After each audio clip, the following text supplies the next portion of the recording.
ఓం నమ శివాయ. ప్రతిరోజు ఆధ్యాత్మిక విషయాల్లో ఎక్కువ సమయం గడిపేవాళ్ళు, సాధన చేసేవాళ్ళు, భక్తి సంగీతం వినటము, పురాణ విషయాలు తెలుసుకోవటము, ఇవన్నీ చేస్తున్న వాళ్ళు చాలా అదృష్టవంతులు. ఎందుకంటే మానవ జన్మ వచ్చేది అందుకోసమే, ఆధ్యాత్మికతో అభివృద్ధి పొంది మోక్షం పొందడానికి మానవ జన్మ. కాబట్టి ఈ విషయాన్ని నమ్మి అలా ఉండేవాళ్ళు అదృష్టవంతులు. ఇక ఈరోజు అతి పురాతన వటము, ఆదిశివ వటము అనే పాట వినబోతున్నారు. దీని రచన సామవేదం షణ్ముఖ శర్మ, గానం హరిశ్చంద్ర ప్రసాద్. ఇది మధ్యమావతి రాగంలో ఉన్నది. మధ్యమావతి రాగం ఉన్న విశేషం ఏంటంటే, ప్రతి సంగీత కచేరీలో కూడా చివరిలో ఈ రాగంతో ఒక పాట పాడతారు. ఎందుకంటే ముందు ఎన్ని రాగాలతో పాడినా ఆ రాగాలతో అన్ని మంచి విషయాలు జరిగే అవకాశం ఉంటుంది. ఎక్కడన్నా ఏదైనా శరీరానికి ఇబ్బంది కలిగే విధంగా, ఇంకో విధంగా ఇబ్బంది ఉన్న రాగంకి సంబంధించి సైడ్ ఎఫెక్ట్ వచ్చే విధంగా ఉంటే వాటన్నిటిని సవరించబడుతుంది మధ్యమావతి రాగం. అంత గొప్ప విశేషం ఈ రాగానికి ఉంది. కాబట్టి మీ బాడీలో కూడా అంత గొప్పగా ఈ రాగ వైబ్రేషన్ పనిచేస్తుంది. కాబట్టి ఏకాగ్రతగా భక్తితో వినండి. ఇంకా ఈ అతి పురాతన వటవృక్షం అంటే మర్రి చెట్టు అన్నమాట. ఈ మర్రి చెట్టుకున్న విశేషం ఏంటంటే, ఒకప్పుడు రామాయణం జరిగినప్పుడు హనుమంతుడు ఈ మర్రి చెట్టు కిందే పెద్ద యాగం చేస్తే అనేక కోట్ల మంది వానరులు అక్కడికి వచ్చారు. అప్పుడు వాళ్ళందరూ కూడా రాముల వారికి సహాయం చేశారు. అలానే సతీ సావిత్రి కూడా ఈ చెట్టు కిందే తన భర్తని యముడు నుంచి ప్రాణాలు తీసుకెళ్ళకుండా రక్షించడానికి 3 రోజులు ఈ వటవృక్షం కిందే ఆ యముడితో వాదన చేసి చివరికి భర్తని ప్రాణాలు నిలుపుకోగలిగింది. అలానే ఎందరికో తెలిసిన ఈ మహాశివుని యొక్క చరిత్ర ప్రకారం ఏంటంటే, సృష్టికి మొత్తానికి కూడా లయకారకుడైనటువంటి శంకరుడితో పోలుస్తూ ఈ వటవృక్షంకి పోలికని ఇక్కడ చెప్పారన్నమాట. వటవృక్షం కూడా చాలా పురాతనమైంది. దాని వేళ్ళు, కాండాలు ఇవన్నీ కూడా వేదాలకి పోలిక ఉండే విధంగా ఉదహరిస్తూ ఉంటారు. అలానే ఈ చెట్టు కింద అనేక మంది తపస్సు చేశారు. ధ్యానం చేస్తూ తపస్సు చేస్తూ మోక్షాన్ని పొందారు, జ్ఞానాన్ని పొందారు. కాబట్టి జ్ఞానాన్ని పొందడానికి అవకాశాన్ని కల్పించేదే ఈ వటవృక్షము. గురు దక్షిణామూర్తి కూడా, ఆ మహాశివుని రూపమైన గురు దక్షిణామూర్తి కూడా మనం ఎక్కువగా ఈ వటవృక్షం కిందే ఉండి జ్ఞానబోధ అందరికీ చేస్తున్నట్టుగా మనం చాలాసార్లు చూస్తూ ఉంటాము. ఎన్ని విశేషాలు ఉన్నటువంటి ఈ వటవృక్షము, శివుడు ఆ వటవృక్షం కింద దక్షిణామూర్తి ఉన్నారు. మీరు కూడా ఆ వృక్షం కింద ఉండి ఈ పాట వింటూ తర్వాత ధ్యానంలో లయమయ్యే విధంగా మనసు కేంద్రీకరించి పూర్తిగా లయమయ్యి దానివల్ల వచ్చే ఫలితాన్ని మీరు తప్పకుండా పొందుతారు. భక్తితో ఏకాగ్రతతో మనసు లయం చేసి వినండి. ఓం నమ శివ.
అతి పురాతన వటము ఆదిశివ వటము, అతి పురాతన వటము ఆదిశివ వటము, జతనమున చేరి విశ్రాంతి పొందుదమిప్పుడు అతి పురాతన వటము ఆదిశివ వటము.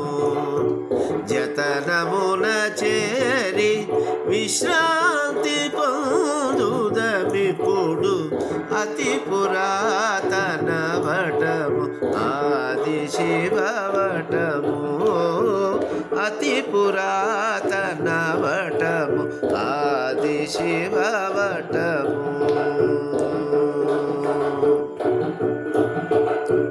వేదాంత సాంఖ్యాది విమల విద్యలు జటలు ఆద్యంతముల నుండి అలరినది వటము వేదాంత సాంఖ్యాది విమల విద్యలు జటలు ఆద్యంతముల నుండి అలరినది వటము వేద విధులు మునులు వివిధ యోగీశ్వరులు వేద విధులు మునులు వివిధ యోగీశ్వరులు సేదీరుచు సతము సేవించు వటము అతి పురాతన వటము ఆది శివ వటము జతనమున చేరి విశ్రాంతి పొందుదమిప్పుడు అతి పురాతన వటము ఆది శివ వటము అతి పురాతన వటము ఆది శివ వటము తను తానే విస్తరిలి ధనరే వ్యాప్తం మౌచు కనగ విశ్వమే తాను కమనీయ వటము తను తానే విస్తరిలి ధనరే వ్యాప్తం మౌచు కనగ విశ్వమే తాను కమనీయ వటము ఘన భయద సంసారమను ఎండసగలేల ఘన భయద సంసారమను ఎండసగలేల చనవుతో చేరరో చలువ నీడలవటము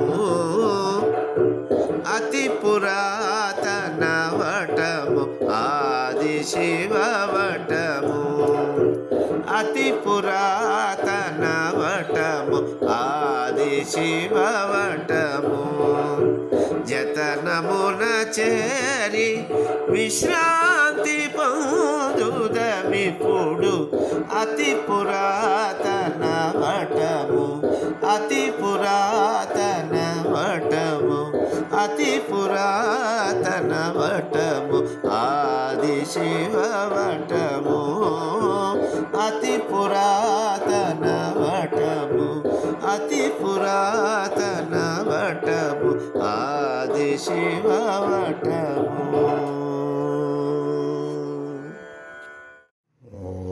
ఓం నమో భగవతే వాసుదేవాయ వారి ఫలితము పైనలేదు నీవు కర్మఫలములకు కారణము కారా నమో భగవతే వాసుదేవాయ దేహినోస్మిన్ యథా దేహే కౌమారం యవనం జరా తథా దేహాంతర ప్రాప్తి ధీరస్తత్ర న ముహ్యతి